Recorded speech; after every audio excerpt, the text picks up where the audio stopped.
නමෝ බුද්ධාය. සුන්දර දකුණු කොරියාවේ වෙසෙන ශ්‍රී ලාංකික දරුවන්ගේ සිත් සතන් භාග්‍යවතුන් වහන්සේගේ නිර්මල ශ්‍රී සද්ධර්මයෙන් නිවා සනසාලනු පිණිස මහමෙවුනාව භාවනා අසපුවාසී පින්වත් වැලිමඩ සද්ධාසීල ස්වාමීන් වහන්සේගේ වැඩමවීමෙන් 2026 වර්ෂයේ සොල්නාල් නිවාඩු සමයේ පවත්වන්නට යෙදෙන සද්ධර්ම වර්ෂා සදහම් වැඩසටහන් මාලාව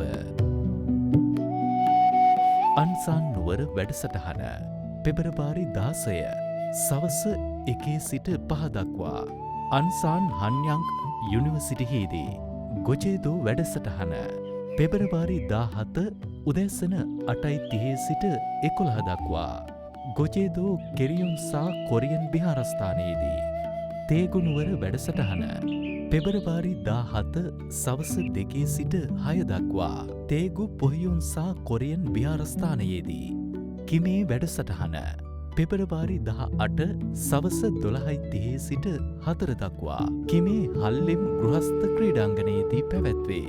උල්සාන් වැඩසටහන පෙබරවාරි 18 සවස 5:30 සිට 8 දක්වා උල්සාන් දොංගු ගුඩ් මෝනින් හොටෙල්හිදී